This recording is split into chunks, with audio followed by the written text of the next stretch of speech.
Study with आकार IAS के YouTube channel पे मैं विश्वजीत सिंह आप सभी का स्वागत करता हूं।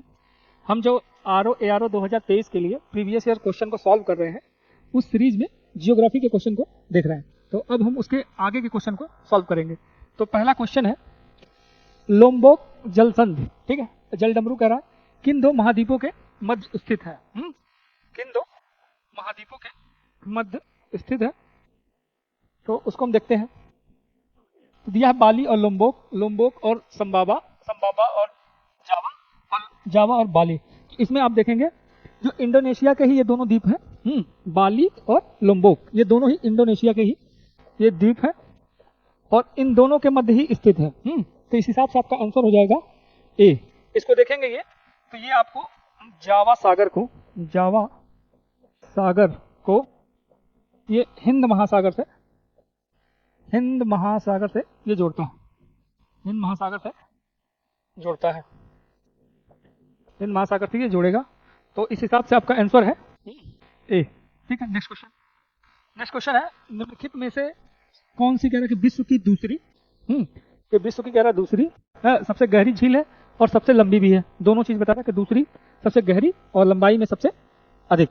तो इस हिसाब से आप देखेंगे तो सबसे गहरी जो आपकी झील है वो बैकाल है, ये रूस वाली, और दूसरे नंबर पर आपकी टंगानिका आती है, ये आपका टंगानिका है।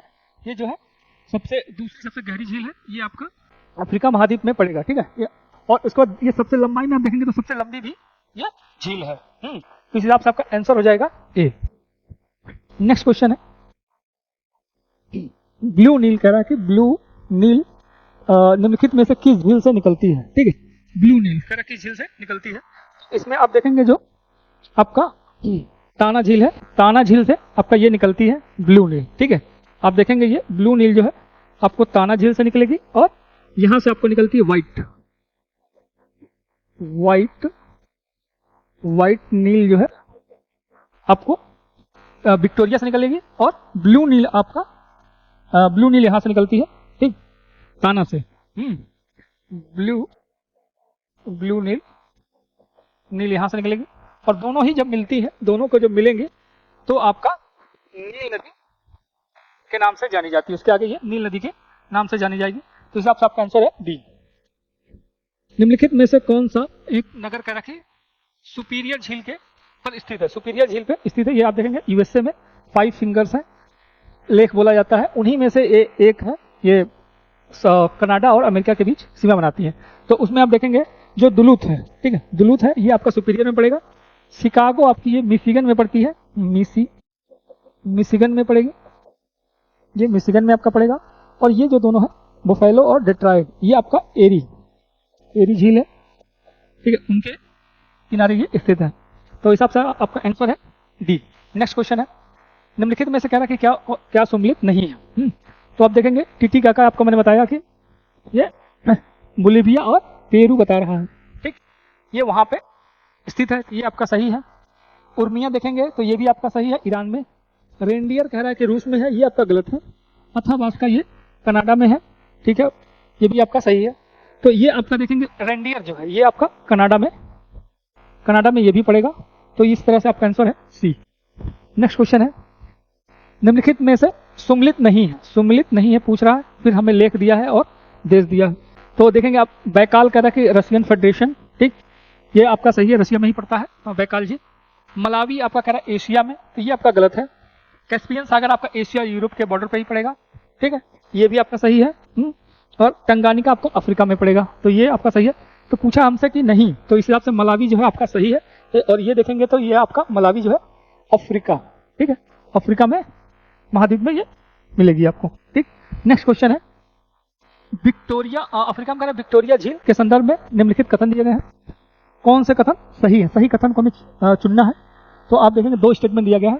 पहला है कि यह विक्टोरिया कह रहा है विक्टोरिया झील जो है ये 4 देशों से घिरी हुई है, 4 देशों से। ये अपने आप में गलत स्टेटमेंट है, क्योंकि यह देखेंगे आप तो 3 देश हैं, एक आपका है यहाँ पे तंजानिया और एक आपका है केन्या और एक आपका युगांडा, ठीक है, ये 3 देश हैं जो विक्टोरिया झील से सीमा बनती है। और कह रहा है ये अफ्रीका की भ्रंश घाटी में स्थित है, तो ये आपका स्टेटमेंट सही है। तो इस हिसाब से आपका केवल 2 आंसर होगा। ठीक, बाल्कस झील नेक्स्ट क्वेश्चन है। बाल्कस झील कह रहा है निम्नलिखित देशों में से किसमें स्थित है? हाँ, तो इसको आप देखेंगे बाल्कस जो है आपका कजाकिस्तान, ठीक है, मिडिल ईस्ट में आपका कजाकिस्तान में स्थित है। ठीक, नेक्स्ट क्वेश्चन है निम्नलिखित झीलों में से कौन सी एक विश्व की धरोहर है? ठीक है, वर्ल्ड हेरिटेज साइट का जो दिए गए झील है उसमें से कौन सा एक वर्ल्ड हेरिटेज साइट में मतलब शामिल है? तो आप देखेंगे बोलिविया का रेन लेगून, डोमिनिका बाइलिंग झील, चीन की 5 फ्लावर झील और क्रोएशिया। तो क्रोएशिया की जो है लिप्टिस झील है ये आपका विश्व धरोहर स्थल में शामिल है। तो इस हिसाब से आंसर होगा आपका डी। नेक्स्ट क्वेश्चन है स्वेज नहर। स्वेज नहर के संदर्भ में पूछा कि दोनों सिरों पर स्थित पत्तनों का युग्म बताइए। ठीक है, दोनों पत्तनों के जो दोनों सिरों पे जो बंदरगाह है उनका हमें बताना है सिरा। तो आप देखेंगे स्वेज नहर जो है ये आपका 1869 में ये आपका इसका निर्माण हुआ है। और ये आपका ये मिस्र के ये आपका सिनाई प्रायद्वीप, ये है आपका सिनाई भी बोलते हैं, सिनाई प्रायद्वीप पर इसको बनाया गया है, सिनाई प्रायद्वीप में स्थित है। अगर इसको शहर को देखेंगे तो आपका ये उत्तरी और एक दक्षिणी दो हिस्सा मान लें आप। ठीक है, तो ये आप देखेंगे तो यहाँ पे आपका पोर्ट सईद है, पोर्ट सईद आपका उत्तर में है और स्वेज आपका दक्षिण में है। ठीक है, तो इस हिसाब से आप देखेंगे कि ये आपका आंसर जो है डी आपका सही है, ऐसे ही है। और ये आपका लाल सागर को रेड सी को लाल सागर को ये भूमध्य सागर से जोड़ता है, सागर से आपको ये जोड़ता है। ठीक, और ये देखेंगे आपका एक पोर्ट यहाँ पे है उत्तर में पोर्ट सईद और दक्षिण में पोर्ट स्वेज है। ठीक, इस हिसाब से आपका आंसर डी है। नेक्स्ट क्वेश्चन है, सूची दी गई है, सूची 1 और सूची 2 नदियां दी गई है और बांध दिए गए हैं, उनको हमें सम्मिलित करना है। तो आप देखेंगे दामोदर पे आपको पंचेत मिल जाएगा तो 3 हो जाएगा। कोलोराडो पे आपका हुबर है 4, नील नदी पे आपका आसवान है और जाम्बेजी पे आपका करीबा बांध है, तो ये आपका 2 गया। तो आप देखेंगे 4, 3, 1 और 2, इस हिसाब से आंसर आपका डी आंसर है। फिर नेक्स्ट क्वेश्चन सेम है, करीबा बांध के संदर्भ में पूछा है।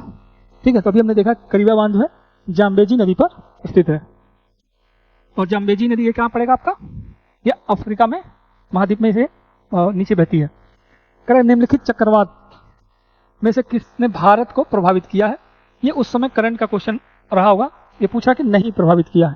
ठीक है, इसमें से आप देखेंगे आयला, नरगिस नहीं है, थाड़े, नीलम, ये जो है भारतीय तट रेखा पे जो स्थित देश है उनको प्रभावित किया है।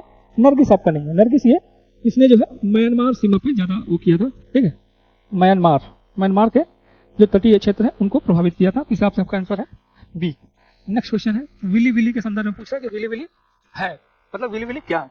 तो विली विली एक उष्णकटिबंधीय जो चक्रवात है वो आते हैं, उनके क्षेत्रीय नामों में से ये है। तो आप देखेंगे जो ऑस्ट्रेलिया में जो उष्णकटिबंधीय चक्रवात आते हैं उनको हम विली विली के नाम से जानते हैं। तो आप देखेंगे तो ये आपका है उत्तर पश्चिम ऑस्ट्रेलिया के उष्णकटिबंधीय चक्रवात। तो इस हिसाब से आंसर आपका सी हो जाएगा। नेक्स्ट क्वेश्चन है वायुमंडल में पूछ रहा है कि एटमॉस्फेयर में किस गैस का प्रतिशत, ठीक है, परसेंटेज पूछ रहा है कि अधिक, सबसे अधिक, मैक्सिमम। ठीक, तो आप देखेंगे हम जो अर्थ का जो एटमॉस्फेयर का कंपोजिशन है उसमें देखेंगे लगभग 78 पॉइंट समथिंग है, तो ये आप नाइट्रोजन है। आप ऑक्सीजन को देखेंगे तो ये 25.95% है। कार्बन देखेंगे आपको तो ये 0.03 है। इसके बाद ये पहले नंबर पे है, ये आपका सेकेंड है और थर्ड पे आपका आर्गन आता है। क्रम में देखेंगे तो आर्गन आपका आता है 0.93%। ठीक है, ये इसका आपका थर्ड होता है, ये आपका फोर्थ है। हाइड्रोजन आपका आएगा कितना, 0.001%। ठीक है, तो हिसाब से आपका आंसर हो जाएगा बी। ये क्रम है, क्रम आप ध्यान में रख सकते हैं। नेक्स्ट क्वेश्चन है वायुमंडल की लंबवत, ठीक है, ऊर्ध्वाधर पूछ रहा है, अगर जाने में सबसे निचली परत सतह कौन सी पड़ेगी? आप नीचे से अगर जाते हैं ऐसे अगर लंबवत देखते हैं तो एटमॉस्फेयर का, तो सबसे नीचे की जो आप परत देखेंगे ये वाला ये इसे क्षोभ मंडल बोलते हैं, इसे हम ट्रोपोस्फियर के नाम से जानते हैं। तो ये आपका सी आंसर हो जाएगा। नेक्स्ट क्वेश्चन है, ग्रीष्म काल में आर्द्र उष्ण अनुभव होता है जब मौसम कह रहा कि जब ग्रीष्म काल में आर्द्र और उष्ण का अनुभव होता है तो उस समय कह रहा कि मौसम कैसा होगा।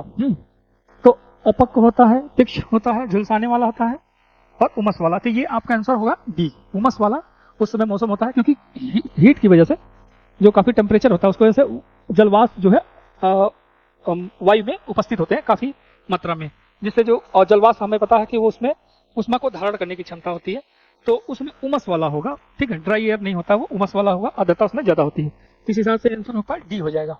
नेक्स्ट क्वेश्चन है, निम्नलिखित में से कौन सी गर्म जलधारा, जलधारा के संदर्भ में क्वेश्चन करा कि कौन सी गर्म जलधारा है। तो फॉकलैंड की धारी जलधारा, ब्राजील और लेब्राडोर और कनारी। तो ये आपका देखेंगे तो ब्राजील आपका आंसर हो जाएगा। ये आपका गर्म जलधारा है, गर्म है। बाकी ये तीनों जो है ये भी ठंडी है और ये भी आपकी ठंडी है, ये भी आपकी ठंडी है। कनारी आप देखेंगे तो स्पेन और एवं फ्रांस की जो पश्चिमी सीमा है, ठीक है, वहां से ये बहती है, तो मतलब वहां के पास से जाती है। जो पश्चिम साइड में यूरोप का पश्चिमी है, जहां पे फ्रांस और स्पेन लगते हैं, वहां से कनारी जाएगी। लेब्राडोर आप देखेंगे तो उत्तरी अमेरिका में, ये ऊपर से आर्कटिक क्षेत्र से आती है नीचे की तरफ, और नीचे से आपको गल्फ स्ट्रीम जाती हुई दिख जाएगी, तो वहां पे ही दोनों ये मिलती हैं। ठीक, फॉकलैंड भी आपको अटलांटिक में मिल जाएगा।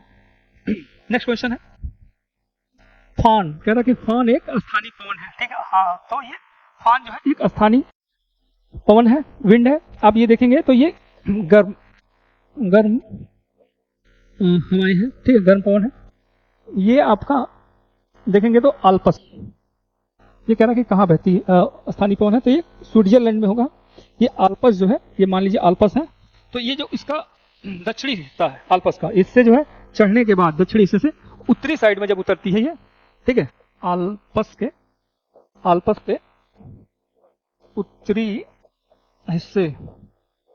हिस्से में उतरती है। ठीक है, उतरती है कहाँ पे, स्विट्जरलैंड में।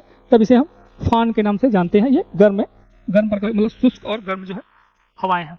अब घास का मैदान दिया गया है सूची 1 में, और सूची 2 हमको दे दिया गया है, मिलाना है।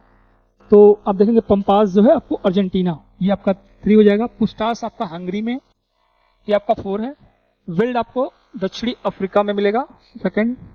और डाउन्स हम ऑस्ट्रेलिया में बोलते हैं। ये सारे ही शीतोष्ण घास के मैदान है। ठीक, तो हिसाब से देखेंगे 3, 4, 2, 1, इस हिसाब से आंसर आपका 1 मतलब ए आंसर होगा। नेक्स्ट क्वेश्चन है, अर्जेंटीना में खेती के लिए करा कि पंपास का मैदान प्रमुख क्षेत्र है, मुख्य क्षेत्र है, और पंपास की उपजाऊ मिट्टी तथा शीतोष्ण जलवायु फसल और घास होने के लिए बहुत उपयोगी है। तो कथन और कारण हमको देखना है, ये दोनों ही स्टेटमेंट एक दूसरे की मतलब सही व्याख्या करता है। दोनों ही सही है और एक दूसरे की व्याख्या भी करता है, क्योंकि आप देखेंगे अर्जेंटीना में जो पंपास जो मुख्य पंपास घास का जो मैदान है वो मुख्य क्षेत्र है। यहाँ पे गेहूं, ठीक है, आपकी गेहूं की जो मुख्य रूप से खेती होती है, और यहाँ पे पशुपालन, ठीक है, पशुपालन आप देखेंगे यहाँ पे बड़ी मात्रा में आपको पशुपालन मिलेगा। गेहूं की खेती होती है, उपजाऊ मिट्टी होती है, और शीतोष्ण जलवायु होने के कारण ही गेहूं की खेती यहाँ पे किया जाता है, और शीतोष्ण घास के मैदान भी इसीलिए पाए जाते हैं। और पशुपालन के लिए जो बहुत बेटर होता है। तो इस हिसाब से आंसर आपका ए है। नेक्स्ट क्वेश्चन है, निम्नलिखित देश कह रहा है उसके भौगोलिक क्षेत्र में सर्वाधिक प्रतिशत वनाच्छादित है। दिए गए देश है, उसमें कह रहा है कि कौन सा देश है जिसके पूरे उसके क्षेत्रफल का जो है सर्वाधिक हिस्सा वनाच्छादित है। तो आप देखेंगे इसमें से जो जापान है, जापान का ये सर्वाधिक है, यहाँ पे लगभग 68% जो है क्षेत्र वन आच्छादित है। नेक्स्ट क्वेश्चन है, सूची 1 और सूची 2 को हमको मिलाना है। ये आपके जलवायु प्रदेश दिए गए हैं और उससे संबंधित वनस्पतियां दी गई हैं, तो उसकी पहचान करनी है। तो आप देखें मानसूनी वन में सागौन और साखू आपका मिल जाएगा, तो ये आपका 3rd है। और विश्वतीय रेखीय वनों में आपको रोजवुड और महोगनी, ये 4 नंबर हो गया। भूमध्य सागरीय में आपका जैतून जो है ये मुख्य रूप से पाए जाने वाला भूमध्य सागरीय में वनस्पति है। तो आलू बकुरा और जैतून तो एक हो गया। और कोणधारी में चीड़, फर, देवदार जो है ये सब पाए जाएंगे। इसमें कोणधारी वनों में। तो आप देखेंगे 3, 4, 1 और 2, तो आपका ए आंसर है। नेक्स्ट क्वेश्चन है, निम्नलिखित में से कौन सा वृक्ष भूमध्य सागरी, ठीक है, वनों में कह रहा है कि नहीं पाया जाता, भूमध्य सागरी में नहीं पाया जाता है। तो देखते हैं, अभी हमने देखा कि जो सागवान, सीधे सीधे सागवान जो है ये मानसूनी क्षेत्रों में पाई जाने वाली वनस्पति है। बाकी ओक, चेस्टनट और जैतून जो है पाए जाते हैं भूमध्य सागरी में, जिसमें जैतून जो है मुख्य रूप से पाए जाने वाले वनस्पति है। नेक्स्ट क्वेश्चन है, निम्नलिखित देशों में से कौन सा भूमध्य सागरी जलवायु के अंतर्गत नहीं आता, ठीक है। तो मेडिटेरेनियन जो क्लाइमेट है उसके अंतर्गत करा कि कौन सा नहीं आता है। तो इथोपिया आपका नहीं आएगा। इथोपिया जो है आप देखेंगे ये पूर्वी साइड में आपका पड़ता है, अफ्रीका के, ये हॉर्न ऑफ अफ्रीका से निकला हुआ है, ठीक है। तो यहाँ पे आपका इथोपिया पड़ेगा, ठीक है, इथोपिया यहाँ पे पड़ेगा और ये पूर्वी भाग में, ठीक है, पूर्वी भाग में है। तो ये कभी नहीं आएगा, क्योंकि ये और ये कांगो, गैबन और जायरे आपका इस पे भूमध्य सागरी जलवायु पाई जाएंगे। पश्चिमी हिस्सों, महाद्वीपों का जो पश्चिमी हिस्सा होता है ये वाला, ये पश्चिमी हिस्सा है ना, इन क्षेत्रों में सब जगह नहीं पाए जाएंगे। जो 30 से 35 अक्षांशों के आसपास जो होते हैं वहां पे भूमध्य सागरी जलवायु आपको पाई जाएगी। भूमध्य सागरी जलवायु की खासियत है जहाँ पे जाड़े में वर्षा होती है, ठीक, तो वहां पे पाए जाएंगे। पूर्वी क्षेत्रों में आपको नहीं पाए जाएंगे। तो इस हिसाब से इथोपिया आपका आंसर है।